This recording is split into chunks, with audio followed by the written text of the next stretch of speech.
I'm CM Magana from the Strange and Unusual podcast, a proud member of the Gonna Geek Network, just like the show you're listening to now. The opinions expressed are those of each individual host. Check out all the other podcasts at GonnaGeekNetwork.com and get ready because geekiness begins in 3, 2, 1. This is it. The part of your week where you get to put your headphones on, relax, and listen to a bunch of geeks geek out about geeky things. They're passionate. Did you know Magic Mike XXL is actually on the top 25 list of this year's best movie? They're witty. He loves him some Katy Perry because she kissed a girl and she liked it. They're crazy. I like Nickelback personally, but, I'm the fuddy-duddy who likes episode 1. And sometimes I leave you wondering, what the f***? I'm pretty sure that here we were starting the hashtag movement, bring back Slave Ferrell. Gonna Geek Productions presents the official GonnaGeek.com show.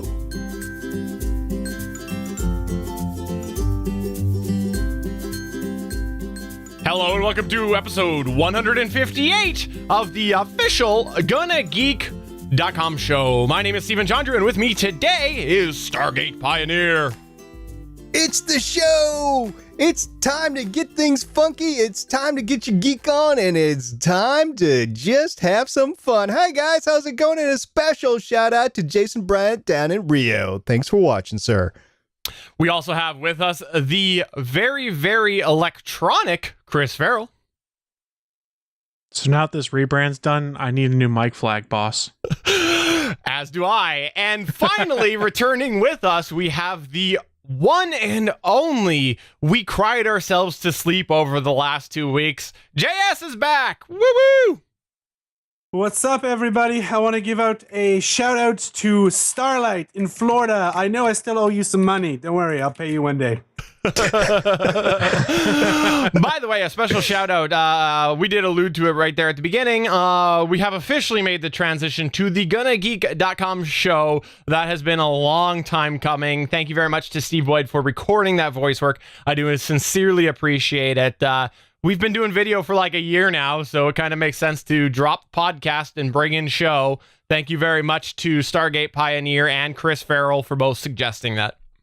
So now you're going to make me have to raise my bar and change all of my other podcasts I do that are also video to shows also, aren't I? Absolutely you will. Damn you. Die in a fire, Steven. Die in a fire. Darling Tribune's still a newspaper. We're fine there. Don't worry about it, Chris. We're good. Now, Nerd Alert News and all things good and nerdy, that is all on you. You could do whatever you want with those. Those are your shows. The only thing that I will say about it all is that the reason why this show should especially be called a show is because I think they call it the Maury Povich Show, and we've changed our format. So, ladies and gentlemen, over here, I have Stargate Pioneer's ex-lover. No, I don't actually have that, but... Nah, because I'm over here. So special shout out as well to diamondclub.tv. We are indeed, this is the second week that we've been streaming there. If you are watching us, thank you very much for checking us out there. And if you do want to chat with us, you can find us at geeks.live. We also do stream to YouTube, so if you like to check it out in the ultra cross-compatible app, we are still indeed on YouTube. And then also... crazy thoughts here, we're in another place, which is Alpha Geek Radio, so we're all over the map. Everybody just wants a little bit of JS. No comment, JS? Nope. He knows it's true. He doesn't need to talk. If he comments too much, Starlight will gain more information and hunt him down. The other exciting... I don't have to speak because every time I speak, people steal my ideas. Now there's a Just the Tip podcast I hear. And I have to be doing some suing. Because clearly I own every right to any tip. The other site, the other thing that I want people to know is that guess what? Chicken butt. Chicken butt. Well, you can contact us through a variety of ways, including twitter.com/GonnaGeek, facebook.com/GonnaGeek, and we have a voicemail line, which is 567-343-GEEK. That's 567-343-4335, which you can also send us a text message to if you would like as well. So if it's easier for you to text, Send us a text. It is a U.S. number, by the way. No comment on that? Interesting. Wow, we're all sorts of emptiness right now. Who My heart is sends empty. text messages anymore? I mean, that's so 2010. Yeah, of course. Of course. No, Snapchats and things like that. The Snapchats. Did you hear that Instagram now has the same story, the exact same story that Snapchat has? So Snapchat's going to go bye-bye and everybody's going to go Instagram but instead. no, it's not the same thing because you can't control who you send it to, and you can't force the pictures to be like deleted after a view, and you can't set a time. It's permanence. So it's kind of like the same option, but for people who don't want to send nudie pics. Pretty much. That's the best thing to send. You guys like it when I send you my posed Yep. provocative things. That's right. That's right. That's By right. that So- I mean I make sandwiches and put them on plates, and I'm like, check out this great sandwich I made, guys. It's delicious, but I forgot to put ketchup on it. you make I don't taco know. sandwiches, don't you? Taco sandwiches. I'm not sure where this is going, so I'm going to say no. Well, before we get into our news, I just want to take a moment here and remind everybody that we are indeed part of the Gonna Geek Network, and also on the Gonna Geek Network is an amazing show called Pop X Cast. And in episode 30, titled History of Comics in Pop Culture, Team Pop X will break down the third segment in the series of the History of Comics in Pop Culture. So check that out at GonnaGeekNetwork.com. Here we go.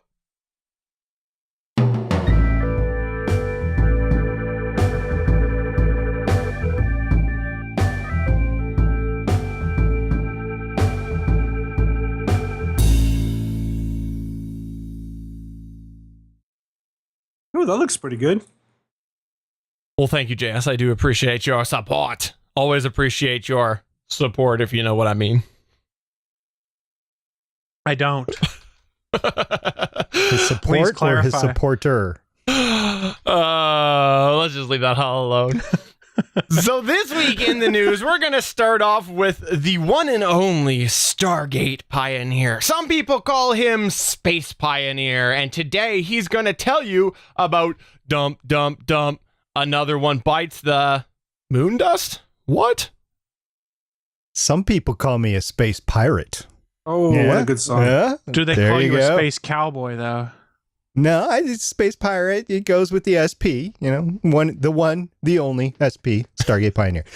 So the last 2 weeks, we've had a bunch of fun talking about intergalactic, interplanetary remote control cars. Yeah, we're talking about the Mars rover Curiosity. We talked about the next Mars rover that NASA's going to send out in the Mars 2020 mission. I don't think they've actually selected a name for the car yet, but it's going to have a lot of the same technology as the Curiosity. Well, tell you what, China, since 2013, has had their very own toy remote control car on the moon. Yes, Xinhua.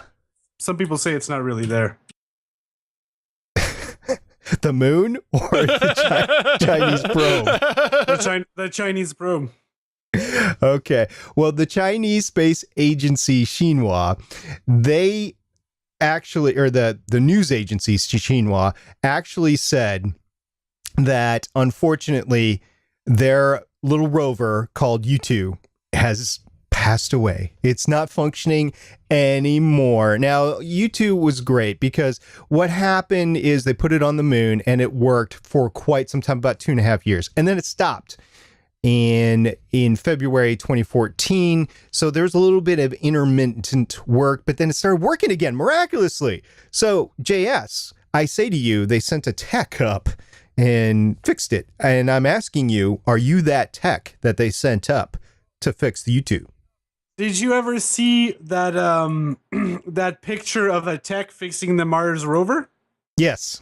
Was that That's you? pretty funny. That is me indeed. It was him. That is me. I kind of figured. Yeah, there you go. JS is the cause of all these rovers turning on, turning off. It is pretty cool. Let's get back to Youtu. It was great. It got the lunar longevity record of 2.5 years. Previously, that record was held by the Soviet Union. Yes, that country that no longer exists. It sent a rover up there, I believe in like 1970, called Lunokhod, and it had a longevity mark of 11 months. So Youtu did far beyond that. Now, the problem with Youtu is it went 374 feet and stopped. That's it. That's all they got. I don't know if it was an electric motor. I don't know if a wheel got stuck. I don't know what happened to it, but it went 374 feet, and that was it. So it spent its rest of its days right there in a spot about 400 feet away from where it landed, and it did a lot of cool science stuff. So it looked into the history of the lunar volcanism. No, not Vulcan like Star Trek, like Vulcan like volcanoes. Chris, I know that's what you were thinking. Like you were confused for a second. I don't think real science ever. I translate everything to Star Trek, Star Wars, or Marvel Comics. If it's not one of those things, it boggles my mind, and I shut down and go in a corner and go, why? What is going on? I knew it. You were a DC hater. It's obvious. Yeah, he didn't say DC. He said everything but DC. I was going to comment on that too. That's because I hate Zack Snyder. No, I don't know. I think everybody hates Zack Snyder. Let's get back to Youtu really quick. He's a good director. We'll give him a bad rap.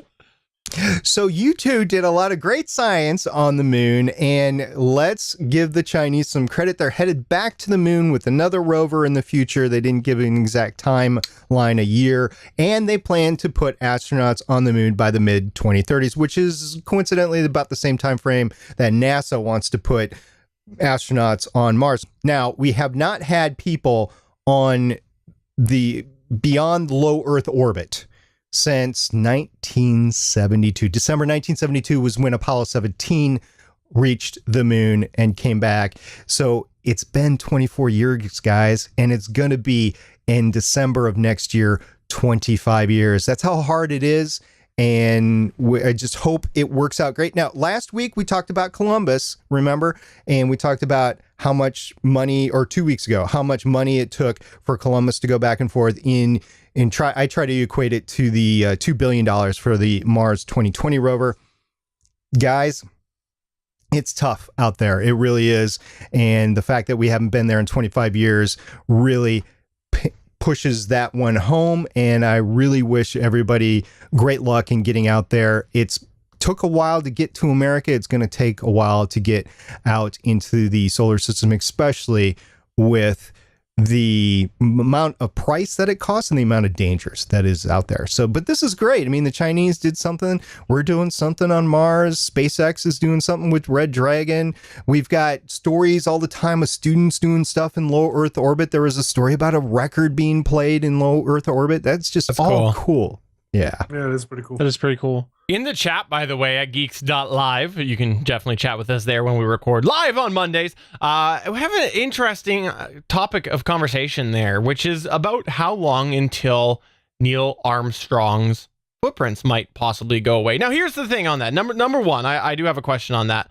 My understanding was that they're partially gone already. I thought that was the case, SP, no? Well, yeah, because in 1994 or 96, when the big alien spaceship went by for Independence Day, the vibrations kind of went down. Okay, so that is true. Welcome to Earth. The vibrations of meteorites, little mini impacts, solar winds, believe it or not, that is a thing. You can do a solar sail. I believe there was a DS9 episode about solar sails. Yes, there was. That it is true. I did a whole senior project on solar sails and the ability to use that for propulsion just here in the solar system. It is not fake. It is true. So you got solar winds, you got vibrations from stuff hitting the lunar surface, and of course you have the aliens that every once in a while go in and kind of shake up the surface with their hands, make little sand castles. So that's what they do.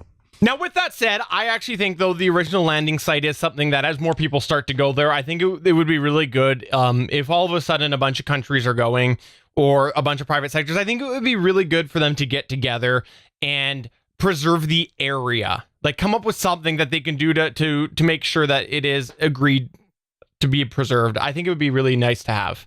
A couple of years ago, there was a project that had started up. It was a finance project where if somebody could send a rover or some type, like it was a make it at your own like home or business or whatever, and try to send something to those sites. And that was the like if you succeeded to land and then succeeded to move. I don't know. I thought it was a meter or something. I don't remember the whole dynamic or the whole rules of it. They'd give you $1 million. And then a couple of days after, NASA released a press release asking for anybody who would participate not to touch or change anything of those sites. They wanted to make to like, but the problem is there's no laws to really stop you from doing whatever the hell you want. You can just go there and bring a spray paint can, which probably won't work, but but there are no laws. I mean, it would be nice to see a law. Like, it'd be nice to see the UN at least pass a law to go, like, look, these sites should not be touched. Yeah.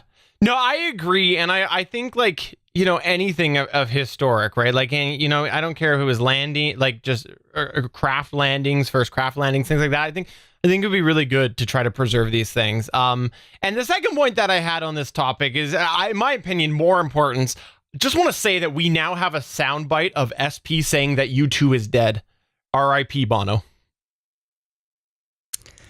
Right. For clarification's sake, Youtu spelled Y-U-T-U, and it is the Chinese rover that we're talking about. We're not talking about anything else. Or at least that's not what I'm talking about. Soundbites on the internet.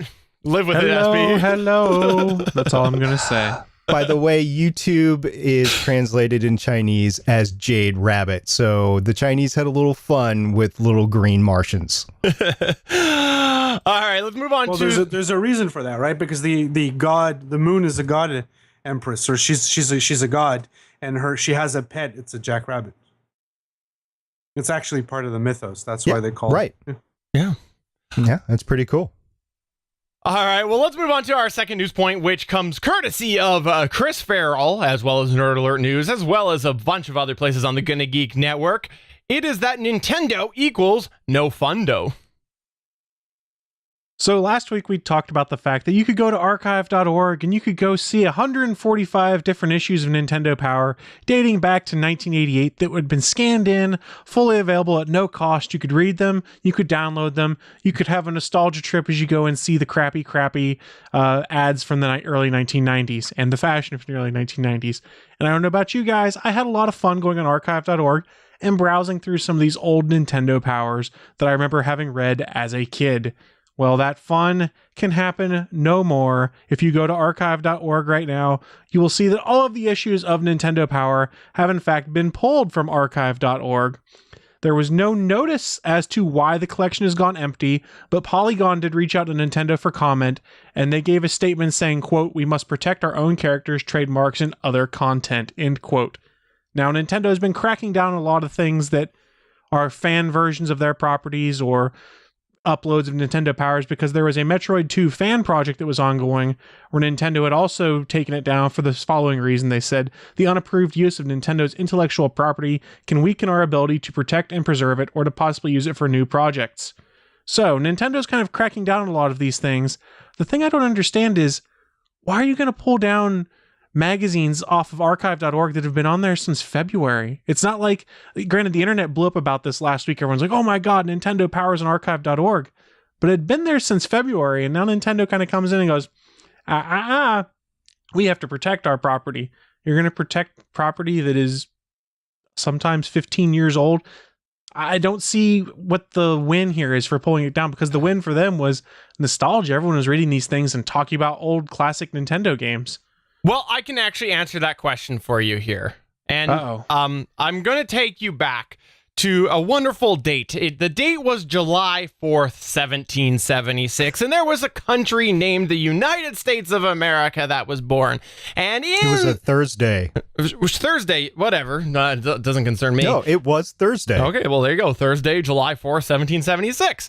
And this country was built off a variety of great declarations, including suability. And that's exactly the reason why, because you basically have to protect your property in the States. There is tons of case law and history on copyright law. And if you look it up, if you are aware of something and you don't do it, you could imply giving up your copyright. And that's why they did, because the internet blew up and they had a legal obligation because of the precedent set in the USA. So there's your answer. Same reason why CBS was suing the guys that were making all that Star Trek stuff. Well, that's because those guys made a Kickstarter and were making money off of doing a fan film. Well, They went past the rules of fan fiction and fan movie production by making and taking salaries from their Kickstarter to make a movie. That is true. That is absolutely true. But no, I believe that that's the reason why, because they actually had a legal obligation to protect their copyright. Because what if in 10 years from now they wanted to do a compilation and sell it? It could be a big problem. But all right, who's going to buy these old issues of Nintendo? Well, I guess people would. It's the internet. People will buy anything. People do. There's a guy at our store. He's he collects like pulp culture stuff, anything that's pulp culture, and he actually buys Nintendo Powers. Like I saw them in the store. He bought a stack of them. They're not worth a lot of money, but people buy them. Yeah. I don't know. It just seems like kind of a bummer to me because people were having fun with this. It was revisiting people's childhood. They're having fun with this. I didn't see the loss for Nintendo here. They were garnering a bunch of goodwill for everyone going, oh, wow, I remember how much I loved this game, and talking about all of their old memories from Nintendo Power. And maybe Albert has a point. He said maybe Nintendo is trying to protect that all-in-one $60 console game coming out soon. Maybe they're going to bundle some weird Nintendo Power stuff with that. I don't know. Maybe they have plans to release official pay versions of it. I don't know. It's just kind of a bummer because it was super fun to go and read all that. Oh, I agree 100%. I think it's a total bummer, but I do believe that they did it because of copyright concerns for the future. And I'm not poo-pooing on Nintendo. I just wasn't, I don't know. I just think there was more goodwill to be had by not doing it. I understand why they would want to do it, I guess, in the context you provided. But as a fan, I'm just kind of bummed out because, like I said, and I've repeated multiple times, I loved revisiting that part of my childhood. And I would love to go back and do it again. I agree. I think it's really cool when that stuff, it's kind of like a while ago, it was like 10 years ago, really, that was when ROMs got big. And then all of a sudden the manufacturers came in and started to pull them down. And I think it was really cool. Because they're illegal. Well, exactly. They absolutely were illegal, but so was scanning a piece of copyrighted material and posting it on the internet. So, you know, it's sort of the same thing. ROM is a little bit more clear because it's a piece of software. But, you know, the reality is that anytime that there is something that is free out there that is not provided by the manufacturer, you kind of got to operate off of this is a limited time venture, and anything beyond that is bonus.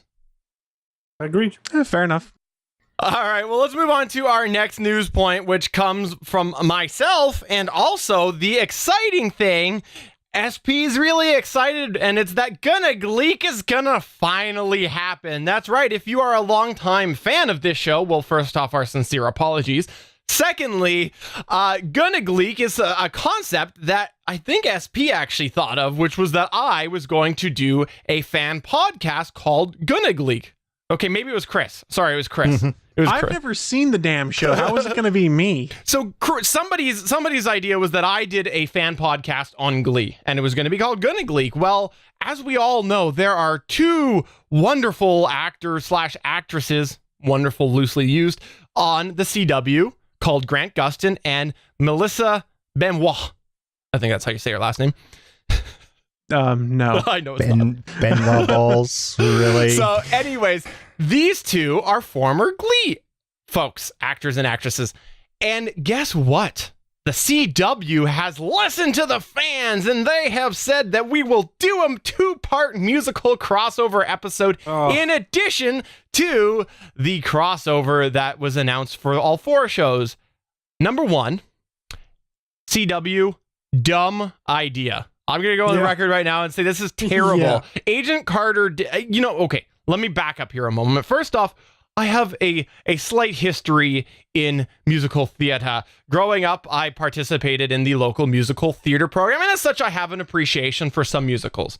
Now, here is the thing that I think is dumb about this, is it is taking a genre and just randomly throwing in a musical as a gimmick. It doesn't fit. And I feel like there's a certain portion of your audience that you're alienating. I think the idea that everybody pitched, which was find a way to stuff the 2 of them in a bar for a scene, was a great way to handle it. I think that this is a terrible idea, and I hate the fact that I'm going to be forced to, as a viewer of a certain program that I have an expectation on the parameters to watch each week, I now have to sit through 2 shows 1 week of a musical. I think that this is a bad idea. I didn't like it when they did a opening number on Agent Carter last year. I thought it didn't fit. It was awkward, and it just took me out. I actually skipped over it on Agent Carter because I thought that it was just out of place. So I really am not looking forward to this. I think that this is catering to a certain type of fan, and I think there is a large fan base that you are alienating by doing this. And give them credit. The 2 of them are definitely talented people,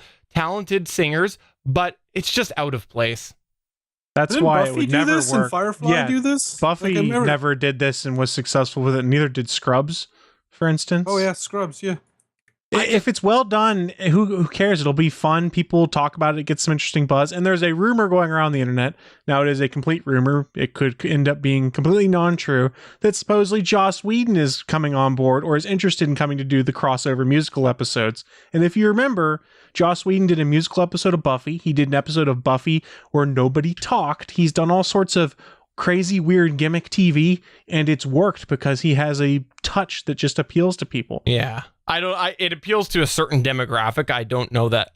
I just think that it's bad move. I think it's out of place, and I don't care if he comes on. I'm not personally. I won't enjoy it. It depends on what they do with the quote unquote musical episode, because Flash last year, they had a singing part of the episode that actually worked really well when Flash went over to the other universe.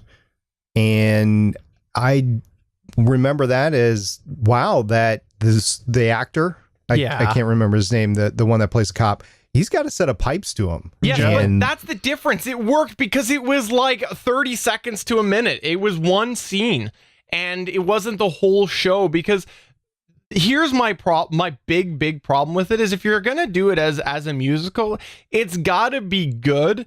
And the problem is that the nature of what a musical is gonna be very different. Musicals always have a big sense of drama to them. Doesn't matter the musical, there's always a very dramatic feel, and I don't see that nature of drama coming from the CW. I feel anyways. Did you ever watch Buffy when you were younger or anything like that? Buffy the Vampire Slayer? I did not, but I still So you're saying a lot of the same things people were saying before the Buffy musical episode came out, and then it came out and everyone was like, holy crap, they pulled this off. Now, does it sound strange to hear Supergirl and Flash do a musical crossover episode? Yes, it obviously does. But have these shows proven they can do weird concepts and make it work? They have to me. I'm willing to give them the benefit of the doubt and say, hey, I'm curious to see what it looks like. Maybe they pull it off, maybe they don't. But kudos to them for having the cojones to try it, I guess. It'll be interesting. But anyways, the long story of this is I will commit right here on Monday, August 15th, 2016. I will make sure somewhere, might be this show, it might be on a tangent elsewhere, it might be a one-off to YouTube. I will make sure to absolutely do an exclusive episode talking about this 2-part crossover called the Gonna Gleek Special. That will officially happen somewhere. There you go. We announced it on Starling Tribune this week that you were going to start it, so thank you very much for backing it up. We appreciate it. I am not lying. As soon as I heard this, I knew that was the moment. It was before you guys said it on Starling Tribune, but yeah, no, there will be an episode of something called the Gonna Gleek Special. Chat room, please feel free to remind Steven of this promise that he has made multiple times leading up to the musical crossover, and Kent wants to guest on it. We'll figure it out. We will figure it out because it will be a ton of fun to talk about whether or not they pull it off. So it will be interesting at the least, however you want to decipher that term of interesting. You sound like a party pooper who's predisposed to not like it already. And the chat room is asking, are you going to sing too? Why don't you give him a taste of your ability, Steven? No, you got to wait for the Gonna Gleek special. Oh, damn it. I was hoping. All right. So let's go to our last news point of the night, which is something that I think JS is actually going to find a little bit interesting. And it's the fact that the 2016 Nexus is apparently been spotted. If you have been following for a while, the rumors for the next Nexus line includes 2 products made by the manufacturer HTC. And with these, what they're codenamed the Marlin and the Sailish, I believe it is. Sailfish. Sorry, the Sailfish and is it the Marlin? Marlin and Sailfish. There you go. And apparently, recently, somebody found a device being held, which looks a lot like some of the early renders that we have seen. And a lot of people are calling it ugly because if you look at it, there is a odd bezel that people are saying seems out of place. Now, I actually don't mind it. I know that the internet blew up. I'm going to give Chris Ferrell credit where credit's due. He sent me the first link to this, and I saw it, and I actually kind of like it because it's different. You know, if you take a lot of the phones right now, they look very similar. They do, and just going with a jagged bezel, I don't mind it. I don't mind having it. And the other thing that I look back at is I like the gripability of the Nexus 5. And this sounds silly, but I feel like a bezel would actually help with that because it's more to hold on to. I think it's a glass background, and that's why it looks like a bezel, but I don't think it's bezeled. There were some other shots that came out that made it look like a bezel. I mean, and I have a Nexus 6P. I believe JS does as well. They both have big bezels on them, but the trade-off is you get dual front-firing speakers, and it does not look like the new Nexus 6 will have the front-firing speakers. And this is my first time having front-firing speakers. I don't ever want to go back. Oh, really? Because watching a video or watching Netflix with front-firing speakers, it's so much better an experience. And I don't want to go back to my crappy Galaxy S6, one speaker on the bottom of the phone that if you hold it the wrong way, you cover the speaker with your thumb, and you're like, what the hell is going on? I can't watch my Rogue One trailer. Well, it's because you're blocking the speaker. I think HTC came out with that concept originally on the HTC Beats. And that's what's so surprising is that this is an HTC phone being developed for Google. And now I believe with the HTC 10, they moved away from the front-firing speakers. I don't remember 100%, so chat room, feel free to correct me. But to have an HTC phone without the front-firing speakers, I was very surprised. Now, the horsepower is going to be in this phone, rumored to be in it, should be good. I don't think it's going to be a bad phone whatsoever. It's the internet. People want to nitpick. So they're going to be like, oh, the bezels are too big. I'm not buying a Nexus 6. Okay, yes, you are. Because nowadays, in today's world where you have to buy a phone at full price, the Nexus program has gotten even better when you can buy an unlocked phone for $500 that has pretty much cutting edge specs and Android that is unencumbered by carrier bloatware and delays. Now, here's the really interesting thing about it, which is actually where I will take an ugly phone, if that's what people want to call it, or like the front fire speaker. Apparently, this Nexus 6 both Nexuses are supposed to have hardware that rivals the S7 and both S7s, the Galaxy S7 and the Note 7. Yeah, sorry, the S7 and the Note 7. There we go.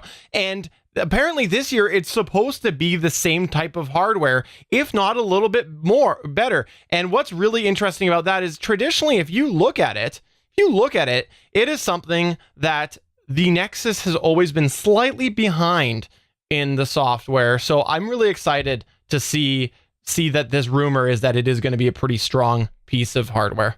There's no bezel. It's just a piece of glass. It looks like it bezels because of the way the picture's taken. Oh, really? It's flat. Yeah, it's flat. I just posted an image of somebody who actually saw one live in person.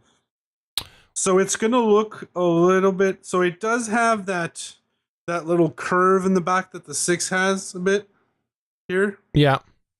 It has that iPhone 6 line that goes here, where the camera goes. I think that's the antenna.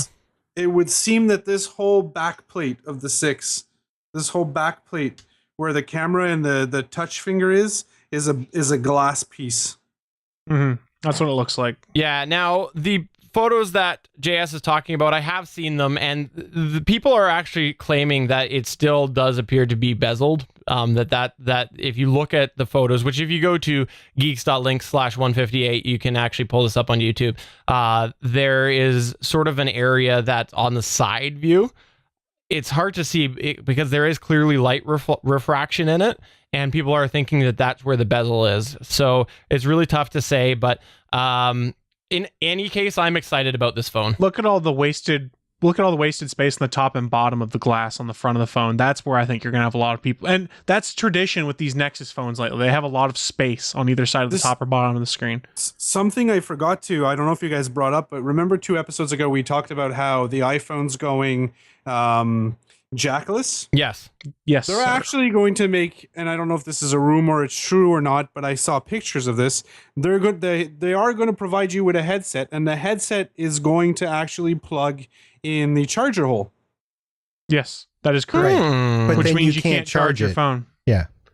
While you're listening to music. Yeah. Okay. Yeah. Sure. Okay. I would like to go to the moon in my underwear, but I want to charge my phone while I do it. Like, Well, I don't think that's an unreasonable request to say I want to be able to charge my phone and listen to music, considering people have been Sure, doing that yeah, for how Bluetooth. long now? okay, yeah, sure. And we've been riding horses to go to work since. JS, I can't have Bluetooth on at my office.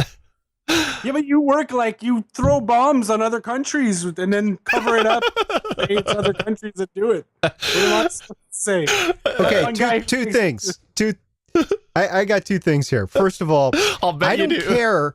I don't care what the side looks like. I don't care if it's got a bevel or not. I'm going to put a case on it because I'm not stupid. I'm going to drop the thing, so I want a case on it.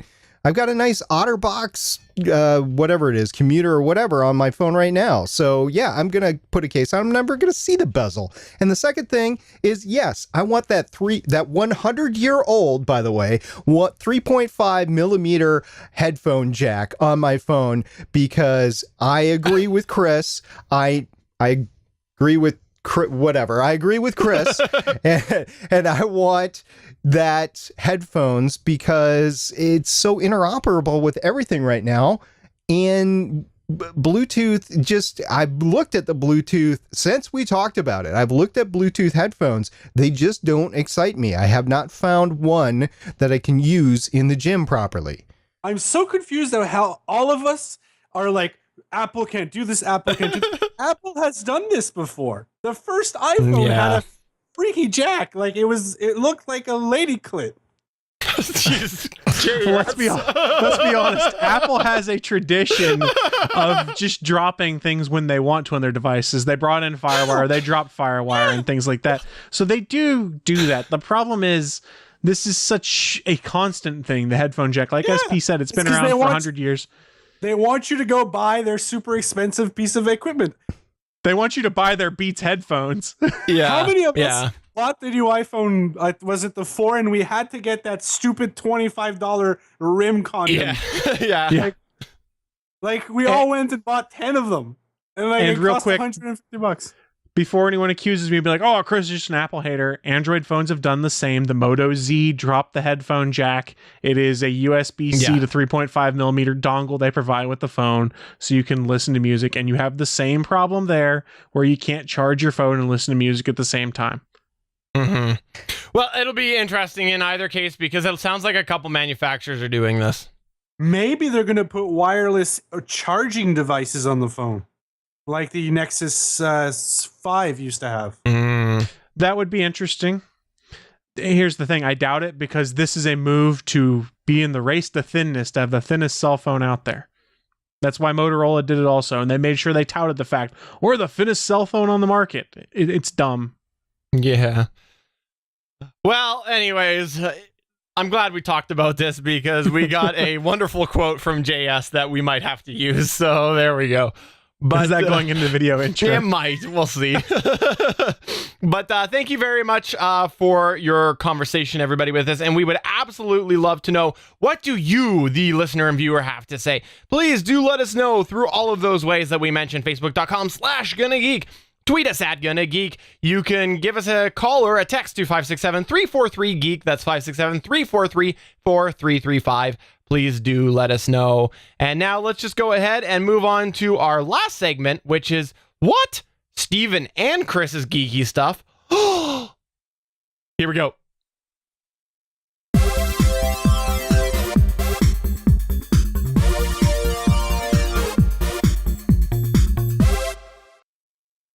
So today we are going to talk about a interesting thing that Chris and I discovered on the weekend. We discovered ourselves. What? Phrasing? No. Fix the phrasing, please. I was heading out of work, I believe it was Friday, and I looked down at my phone, and I've got a data warning on my phone, and I'm like, well, that's really odd. It's been like only 2 weeks since my last bill. Wonder what that's all about. And then I quickly realized, as I went into my lovely Android data counter, I saw something that really made me do a double take and wonder whether or not it was true. I found that on my wonderful app that Chris Ferrell recommended to me a long time ago called Talon, my Twitter app, which actually, oddly, I didn't really use for the last month, used 478 megabytes of data in 2 weeks. You'll see that from like July 25th to August 9th. It used 478 megabytes of data, to which I went, really? And I quickly fired a message over to Chris being like, hey, Chris, guess what? This happened. Take a look. Hopefully yours is okay. And he went and he looked. And he found he used 1.13 gigabytes in the last while. So we did a bit of digging. Chris did a bit of digging. And Chris, what did you find? So this is an app that I've recommended before. It's called Talon for Twitter. It is still my go-to Android app, but what I had found out after asking around and looking around is that the developer for Talon had pushed an update out, and I guess it was in the update notes itself in Google Play Store, which I don't read because I had to update things, that he had changed the refresh settings, the default refresh settings for your timelines and things like that. So they would be different than what you had set. Before, I had everything set to manual. So when I wanted to get stuff from Twitter, I literally had to pull down on the screen. It would refresh my timeline. Well, unbeknownst to me, it had set everything to refresh every 30 minutes. That was my DMs, my @replies, my activity, my Twitter timeline. So as long as I had connectivity, my cell phone was refreshing. Now, I'm not super concerned because I had unlimited data. But what really kind of boggled me is I vaguely remembered seeing something to this effect when I got the last update or seeing something on Twitter. I had gone and looked in the app, and in my settings it had shown everything was manual refresh. Yet for some reason my phone was refreshing in the background, and I'd kind of just blown it off because I have unlimited data. I don't give two craps about how much data I use for the most part. But when Steven brought this to my attention, I said, okay, let me go look on my phone. Looked on my phone, I saw that 1.13 gigabytes. I had myself a little chuckle. And then I went, it's a good thing I'm not paying per gigabyte. And looked on the Twitters, and other people had run into this issue. And I looked on the Google Play Store, other people had run into this issue. In the most recent, like 5 or 6 reviews, people were just butchering it, be like, oh, it's a data hog. This guy's like, I burned 600 megabytes in one night somehow, which I'm not sure how he did that. He must follow a crap ton of people. But it was, in fact, a real problem. And I actually tweeted the developer about it. And I said, hey, what's going on with this? Is anyone else having this issue? And he goes, well, it was in my developer notes. And I kind of wanted to respond back and be like, but how many people that get their apps just set it to auto update and look at the developer notes on all the updates? That's the problem you run into here. And all due credit, I have seen that there have been 2 versions of Talon for Twitter that have come out since Steven and I found this issue. The most recent one, because now I'm making sure I read these release notes on some of these apps, made a point of saying it was a fix for all the data overage problems that people were reporting. I have not had any issues since that most recent update came out. I have put everything back to manual with no issues. I would say if you want to use Talon for Twitter, you are safe to see that. You are safe to upgrade to that or keep using it. Just keep an eye on it and see if your data goes out. And Suncast asking, so the dev didn't send out a tweet about the change. He probably did, but I'm not liable to see one tweet based off of how many people I follow. Let's be totally honest here, Chris. Let's be totally honest. It is complete BS to make an app auto update every 30 seconds. There is 30 minutes. 30 minutes every 30 minutes. There is no good reason for that, especially when it is something that is pulling a huge amount of data, i.e. like 100 tweets in that time. There's no good reason to have that update. And that is a problem. And it's the problem you're going to run into on most of these things is that 9 times out of 10, your conventional user of an Android or an iOS phone doesn't look at the update notes that are put out there when a new update comes out before it comes in. So they don't know what changes. And all of a sudden they see, what the crap just happened? I've downloaded so many tweets lately and my data has spiked. There needs to be a better way to address it. There also needs to be I don't know the right way to do it, but if they change a permission like that, there needs to be a better way to notify users. Now, there is a change log that pops up sometimes when Talon updates, and I remember skimming through it and seeing that, and I saw, okay, this doesn't affect me. I'm still on manual. Little did I realize I wasn't, and honestly, I didn't care when I realized I wasn't until Stephen brought it to my attention, because like I said, unlimited data. I don't care. Do you did you sign a EULA when you agreed to that software? I don't know how. I'm trying to get at is how liable is that guy? Could he get sued? I don't know. I have no idea. For that. He's responsible. Not if for it's that in the change. notes. I mean, it is in the release notes that's and stuff like That's that. not right. Like that's like saying, well, it's like no, because the notes are not. No, because you would have to, if you put it in the notes, you would have to put a check mark, or you would have to make people agree that they read the notes. You can't just say, oh, it's in the notes.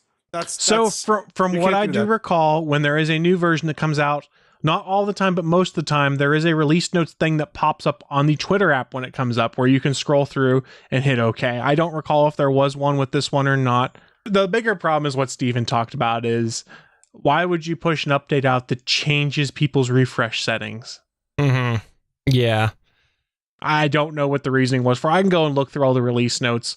From my standpoint, it's more of, hey guys, if you use this Twitter app, just be aware and keep an eye on it. I'm not saying stop using it, because honestly, I've tried a bunch of Twitter apps out there. It's the best one for Android right now. Yeah, I have to say, within minutes, like literally minutes of taking the screenshot and sending it to Chris, I quickly switched and deleted it, so it now actually says 478 megabytes of removed apps and users, but I do kind of miss it, so I'm not sure. I was pretty dedicated to not go back out of principle, because I think that it's a huge big flaw, but I sometimes give people grace, but I don't know, it's a pretty dumb move, and I'm a little afraid of what could possibly happen in the future. Lucky for me, I get pooled data, so like, I get 6 gigs combined between me and my wife. So what's kind of nice is that I know she won't go over, so I'm set.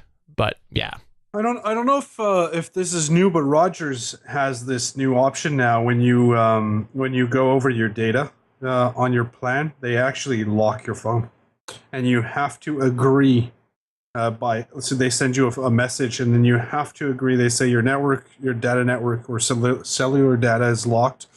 Please agree that you wish to continue, and from this point on, you'll be charged. I don't know if it's a CRTC change. I don't know if someone somewhere flipped out, but I'm actually very okay with this, because situations like this. I mean, in Canada, we don't have unlimited data. No, you have people that have 1 gig data. I only do because I'm grandfathered in on a plan that I've had since like 2008. Yeah. Anyway. Yeah. I don't see how that guy can get away with just saying, well, it was in my patch notes. Well, anyways, we wanted to make sure to mention it on here because A, it sucks. B, I think it's terrible developing practice. And, and C, if you are using this, make sure that you do pay attention, because you might be very close to your data, because it happened to Chris and I. And the lesson learned is, hey, make sure you check the update notes when your phone is downloading on occasion. See what has changed in there. It's bad. Well, especially because I don't disagree, but be aware of what's being changed. Because for all you know, someone in an non-ideal world, rather, someone could sneak in, we're giving all of your browsing history to the Chinese because they paid us $100 billion or some crap like that. So just be aware of what's going on. Yeah, it was kind of like when I downloaded that one app. It was a video app, and then all of a sudden it just changed over to an adult video, and I had to explain that to my wife. It just changed over. So, just like that. Change itself. Sure it did. That happened to my buddy. All of his bookmarks, for some odd reason, were all porn, and his wife found it, and then she was like, why is this, like, what's happening? He was like, oh, I don't know, I think we got hacked. I love it. Well, that's going to take us to the end of the show. And now we're going to go around the table and talk about what we would like to promote. And I'll start off this time. I want to go and promote. I talked about it last week. It is my microphone shootout. It is a 6-way microphone shootout. It has all of the microphones that you see behind me, but it's blind. You cannot see which is which microphone. And I want people to go to geeks.link/shootout and tell me which microphone do you like the best and which do you like the least. Now, there is a form on there that you can fill out, and you'll see that only the first 4 questions are mandatory for that form, and that's the questions that I mentioned. Which did you like the best, which did you like the least, and why? But if you want to guess, you can absolutely try to guess which microphone's which. But alternatively, if you want to email me, you can email me. If you want to tweet me. I just want to know, before I reveal it in a few weeks' time, what microphone do people think sounds the best and which do they think sounds the worst. So please go to geeks.link/shootout and chime in there. Watch the video, listen to the clip, whatever method you would prefer. Absolutely would love your feedback. Let's go to SP here. SP, what would you like to plug or promote or just talk about in general? Well, you mentioned Pop X at the beginning of the podcast, so I just want to reiterate them. Pop X Cast, they're a new podcast on the network. Go check them out. Some phenomenal stuff. We also have In Defense Of. We have Strange and Unusual, and also Nerd Alert News. There's all sorts of great new content on the GonnaGeek.com network, so just go check it out, and you'll be surprised at what you find. It's awesome stuff. Awesome. Chris, you got anything you want to plug or promote or talk about? Sure, real quick. Steven's talked about it at the top of the show and a couple times throughout the show. We are streaming on Diamond Club TV now, and I see Dan's in the chat room, so I wanted to say thanks to Dan for hooking us up with that and helping us get everything set up. We're having a blast being here. Yes, thank you very much, Dan. We do greatly appreciate that. And again, if you look and you watch us live at geeks.live on Mondays at 8:45 p.m. Pacific. No, 8:45 p.m. Eastern. I was going to say, we're not up that late. It's now like very low delay, and I do want to give extra credit to Dan. Dan, he's got a magnificent system there. I'm making up words all over the place tonight, and it really does work quite well. It is very low delay, so that way you're not 30-second behind. Awesome. Thank you, Dan. JS, you got anything you want to plug or promote? It's been a couple weeks since you've been on the show. No, I had some great vacation time. Very happy. Got nothing to promote. Nothing to promote. Did you attend the Trump rally while you were down there? I did not, but I was in town when it was happening. Yeah, I heard about that. That was when you got deported back to Canada, right? Well, they don't deport me because I kind of own Canada, so it's okay. He's the king of Canada. That's correct. Actually, I'm the queen. I'm actually wearing a mask right now because I'm not allowed to say silly things. If you're in the queen, shouldn't you be across the pond? Well, technically, all of my kingdoms are my home. Well,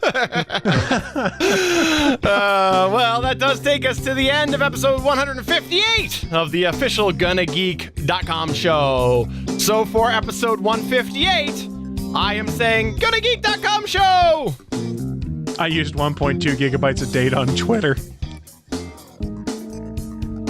R.I.P. Youtu. And I used a lot of gigabytes on Pokemon Go. Bye!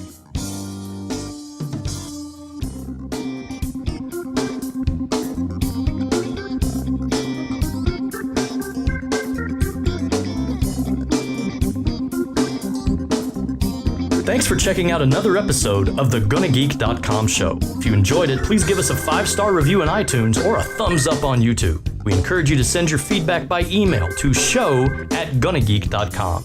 You can find our entire archive at GonnaGeek.com/show. And while you're there, why not check out all of the other geeky content on the Gonna Geek Network? Want to chime into our live chat? Join us Mondays at 8:45 p.m. Eastern at www.geeks.live. The music heard on this show is by Kevin MacLeod of Incompetech.com. This show was produced and edited by Stephen Jondrew of Gonna Geek Productions. Thanks again for joining us, and we'll see you again next week.